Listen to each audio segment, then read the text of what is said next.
I love that song. We never sing it. And I just like to sing it, so. All right, everybody stand up. I know about Saturdays at ladies' conferences. You stayed up really late last night, and you got up really early this morning. And so I really want you just to stand and stretch. You're not standing for the reading of the word, because I personally don't like to do that, because my feet always hurt. And the preacher, like Carla, has you standing for like 45 minutes while they tell stories. They're not even reading the word. So feel free to just get the kinks out, because I really don't want you to fall asleep during mine, although it may be very boring. You never know. And I do have Bible reading. If you would like, you could stay standing, but I want to tell a story first. Not really, it's just very quick that my sisters and I read the Bible together every year. And we always, Kendra usually is the one who picks one. We read all different versions every year. It's a different version.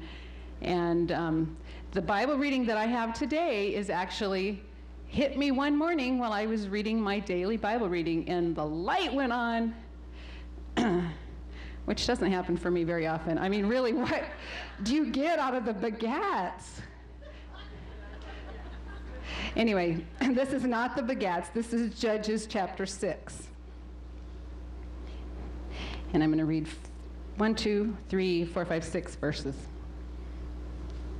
We'll read verses 11. Oh, no, only 5 verses. Sorry, I don't do math.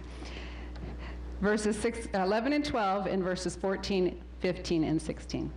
Judges chapter 6. I also hate it when the preacher doesn't repeat it, because he's halfway done reading and you're going, I still haven't found it. Where's he reading? Okay, Judges 6:11. The angel of the Lord came and sat down under the oak in Ophrah that belonged to Joash. I have no idea how to pronounce that, and so I'm not going to try. Where his son Gideon was threshing wheat in a winepress to keep it from the Midianites. When the angel of the Lord appeared to Gideon, he said, The Lord is with you, mighty warrior. Verse 14.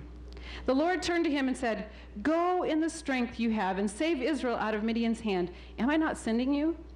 But Lord, Gideon said, how can I save Israel? My clan is the weakest in Manasseh, and I'm the least in my family. The Lord answered, I will be with you, and you will strike down all the Midianites together. Do you feel rested? You ready to sit again? I'm always ready to sit again. You may sit again.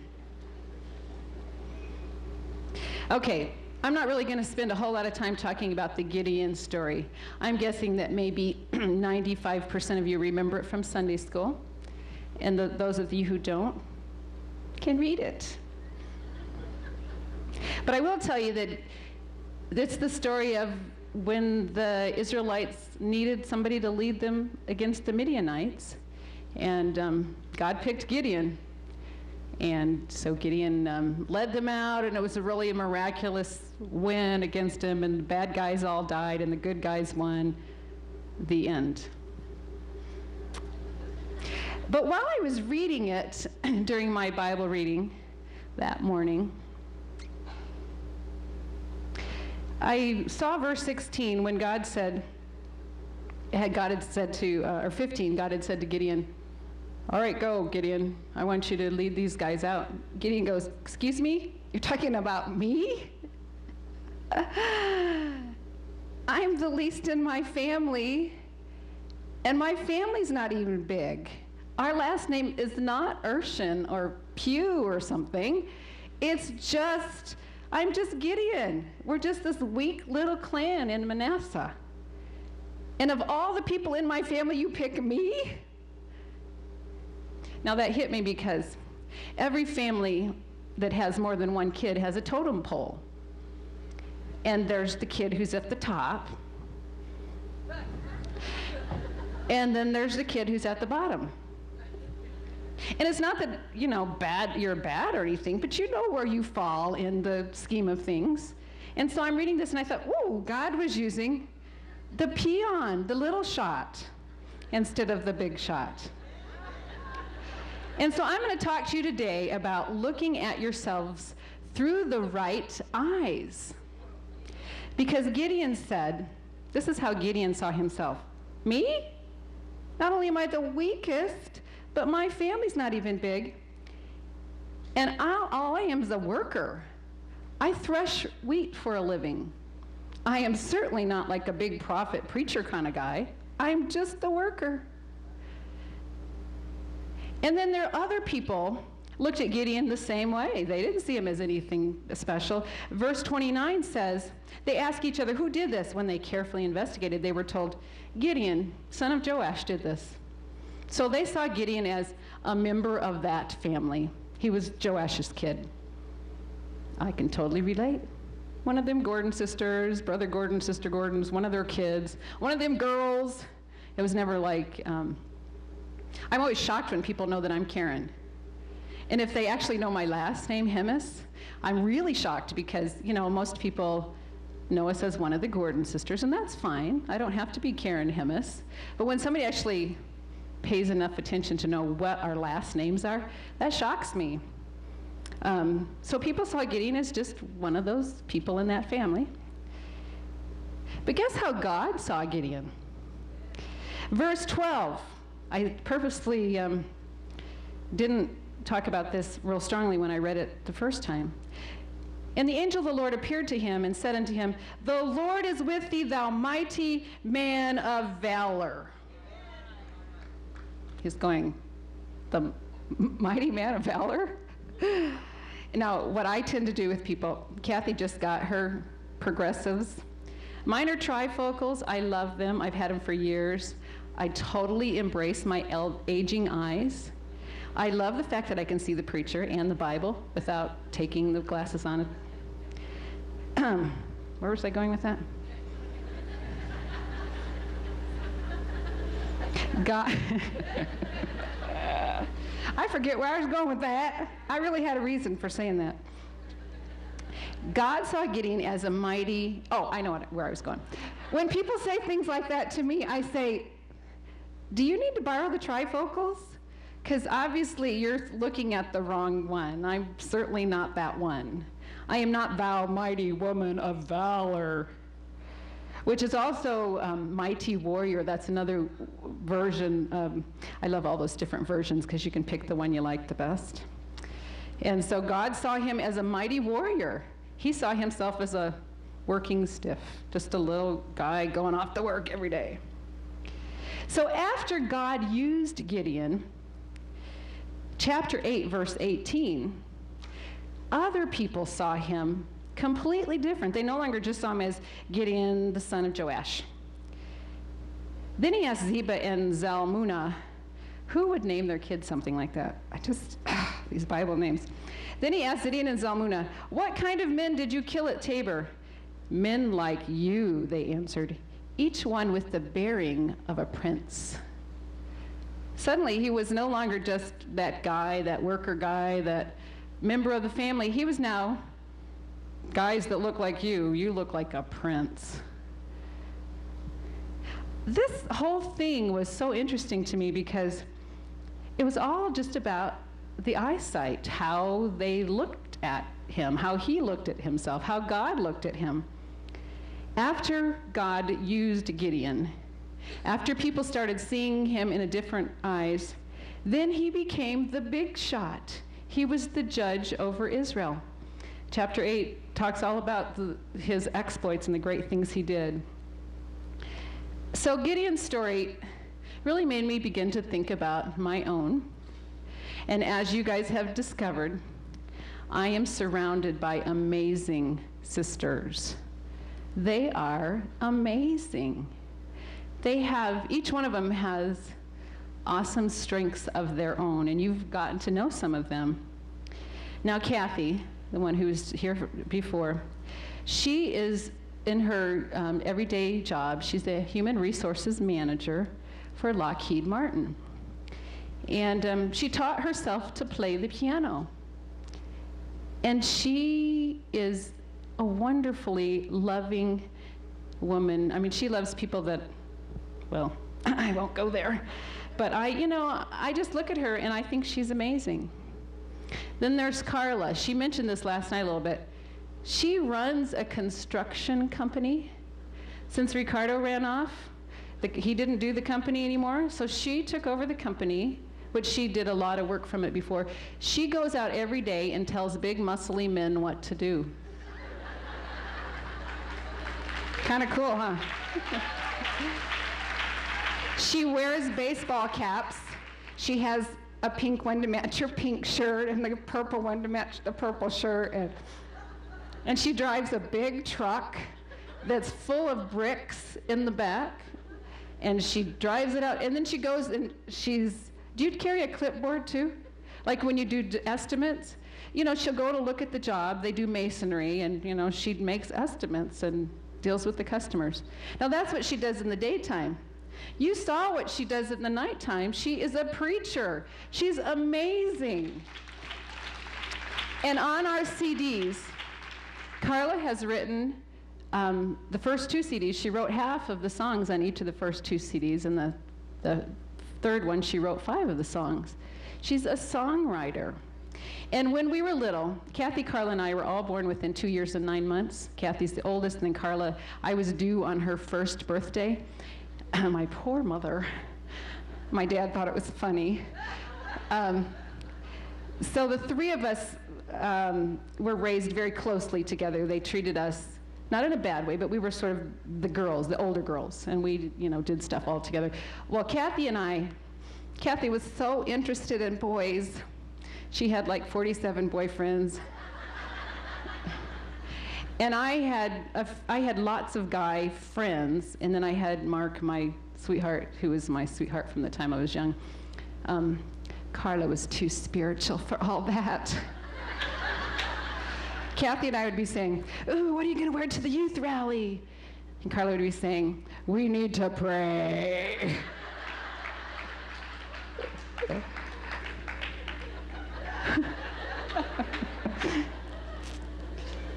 God talks to Carla. He really talks to her. Now, when Kathy said something about God talking to me that time I gave her the book, I said to her, I don't remember it being God. I was at the library and I thought, this book would probably help Kathy. God doesn't talk to me that much. He did talk to me one morning so clearly. The alarm went off. It was like 5:50 or something. Hit the snooze alarm. I said to the Lord, "Good morning, Lord. How are you today?" And immediately the Lord spoke to me. And he said, "Jesus Christ the same, yesterday, today, and forever." And I was like, I burst out laughing. It was, almost 6 in the morning. I was like, oh, you're right, duh. Then there's Kelly Jo. You guys saw Kelly. She has an MBA from Wharton. She has the IQ that is like way up there. Now, don't ask her where the car keys are. But she is really, really smart. And you heard her life story. They've lived all over the United States, live all over the world. She is a shopper extraordinaire. Like, I don't even go to those expensive stores because I know I can't afford anything there. But she'll come out with this really cute skirt and say, I got this for $3. And I'll say, where'd you get it? Because, I shop at the secondhand. And she'll say, well, I got it at, what's one of the names of those fancy stores? At Nordstrom. I don't know. Don't go to those. I'll say, how'd you get it $3? Well, you just shop. I'm going, I just know I can't afford anything. I don't even go in there. Kelly is amazing. Then there's Crystal. Crystal is the accounts payable manager for a large charity. She, right now, works 50 to 60 hours a week at her regular job. She is going to college full-time to finish her degree. She coaches Bible quizzing and is at church every time there's church. She is our family organizer, and she knows math. I'm always shocked by her because I'm digging into the bottom of my purse to find the calculator. She's already figured out the answer. The answer is 29. I'm going, how'd you figure that out? And she's going, how is it that you didn't figure that out? I don't do math. I call Crystal and say, figure this out for me, and she'll figure it out in like 2 seconds. I'll say, thank you. And, that'll be the end of the conversation. Why do I need to think if she'll do it for me? Then Crystal gets us everywhere we're going. She has the logistics down. Before I went to sleep last night, I said, what time are we leaving again? Okay, I'll be ready. Because she deals with all that stuff, and I just follow her around. And then there's Kendra, the baby. She grew up to be amazing. She was this cute, well, she really wasn't very cute as a baby. Our mom had her when the older sisters were late in our teens. People thought she was Kathy's baby. They would say to Mom, is this your granddaughter? And Mom would say, no. Kendra's the manager of a call center. It's like also a charity, isn't it, Kendra? Sort of a government/charity. Kendra just completed, or she's at the very end of her master's degree in couples and family counseling. Pretty cool, Kendi. And what I say about Kendra is that she's deep. Her relationship with the Lord is deep. Mine is shallow. You know the song Deep and Wide? Mine is wide, but really shallow. And hers is deep. Oh, she thinks about things, and she just gets into the meat of them. And what I say, give me the bottom line. Okay, I can deal with that. I like sayings and stuff. So I'm surrounded by these wonderful, amazing women. And that's not to say that I don't have strengths of my own. I make really good peanut butter cookies. I do, and kids like me.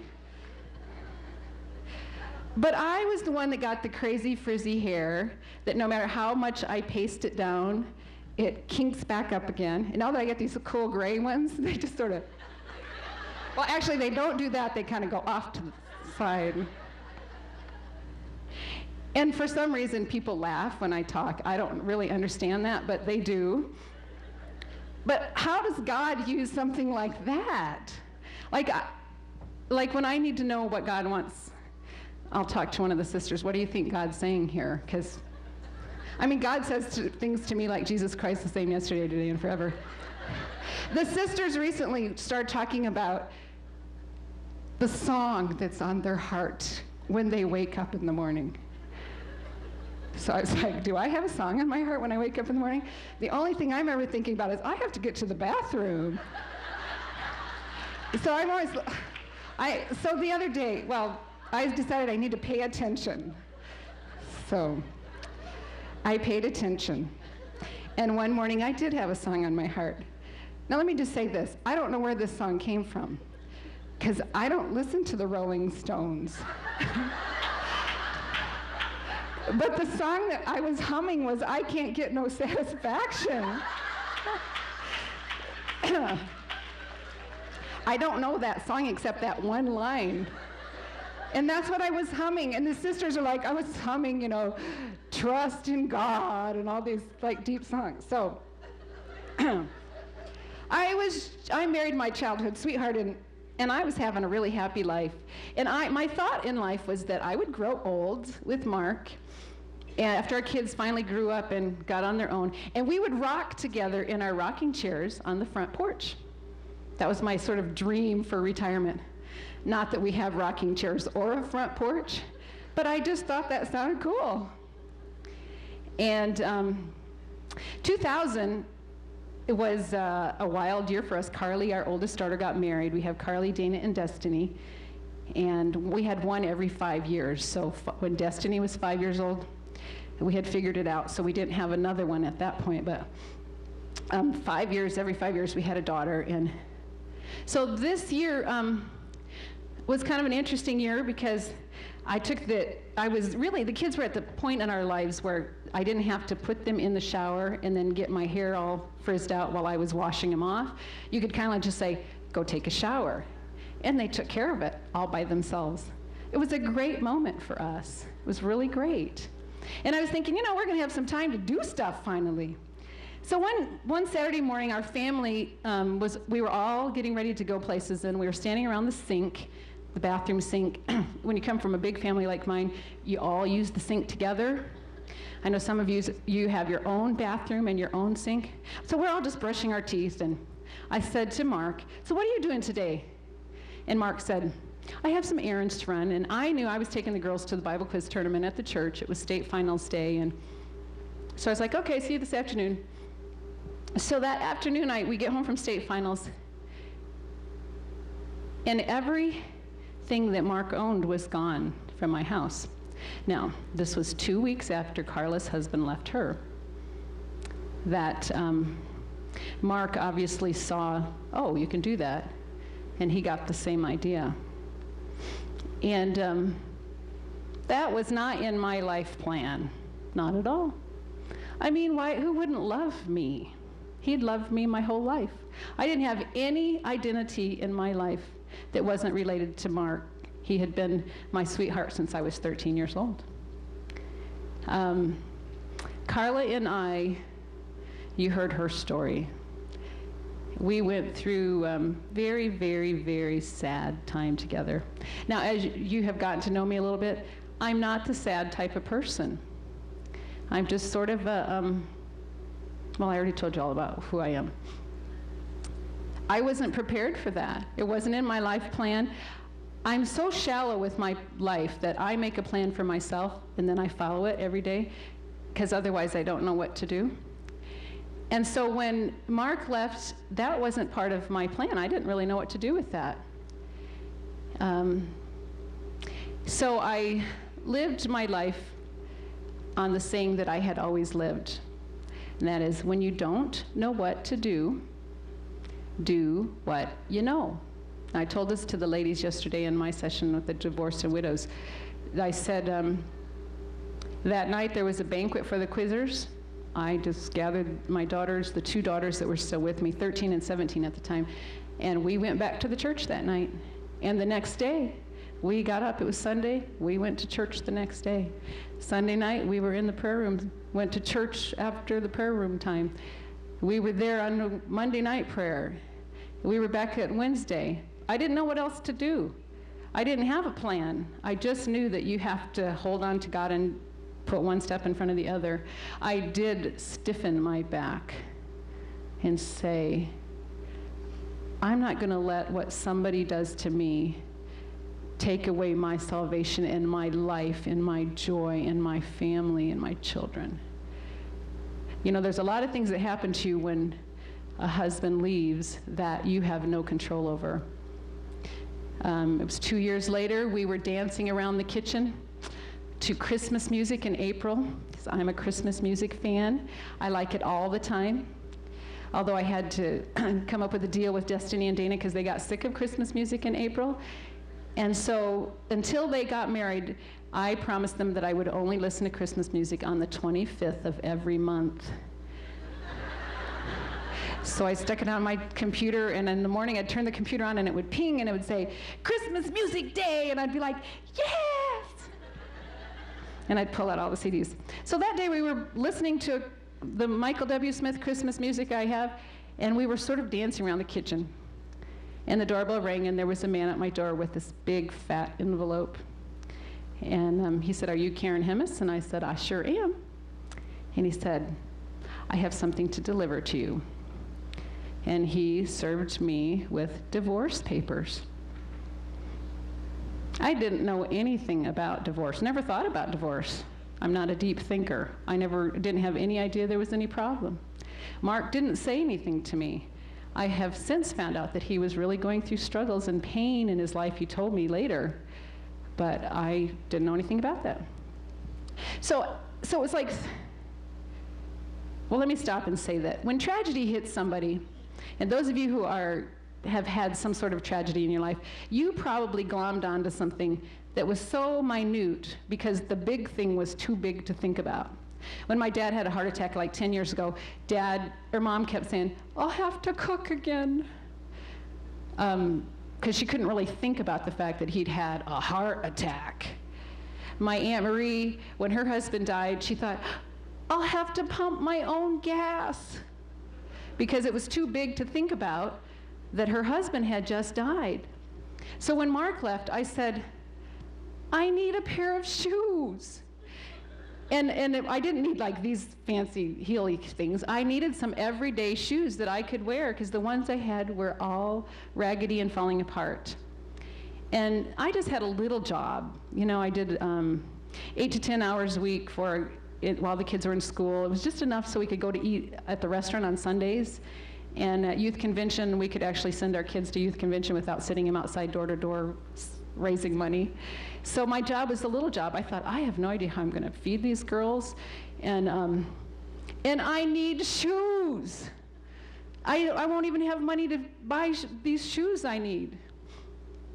So I kind of said that to the Lord, I need shoes. And I didn't go to Nordstrom. I said to the Lord, you're going to have to put some in the second hand for me because Goodwill charges $4. I have $4 that I stuck underneath that one thing in my living room that no one knows. And if you lift it up, there's a little folded dollar bill. And I know where 4 of those are. So I can buy some shoes. And the Lord said to me, he talked to me. Just occurred to me that was like the Lord impressed on me that I've put some shoes there at Goodwill for you. Now I had said to the Lord, I want them to be exactly like this. These were everyday shoes, and it's cold in Denver, so I wanted shoes I could wear with socks. They were going to be tie shoes. They needed a certain heel. I sort of drew a picture for the Lord because, you know, I'm just simple that way, and I just figure you ask the Lord exactly what you want. And then I said, now I know, Lord, that the bottoms of the shoes are going to have the big magic marker 4 with the dash, because that's what they do at Goodwill. And when I pray, when I wear those shoes on church on Wednesday night in my jean skirt, and I pray, I know everyone's going to see that I bought them at Goodwill, but that's not that big a deal because they know I shop there anyway. So a couple days later, I went to the Goodwill that was by my job. And it was kind of like the Lord saying to me, duh, Karen, I put it at the Goodwill by your house, because we have a bunch in Denver. So I finally walked into the Goodwill at my house, walked right over to the shoes. There they were, size 8.5. I turned them over. Not only did they not have a $4 on the bottom, they didn't have one scratch. They had never, I don't even know if they'd ever been tried on. They looked brand new. And at that moment, I got the message that God knows Karen. He knows who Karen Lynn Himmis is.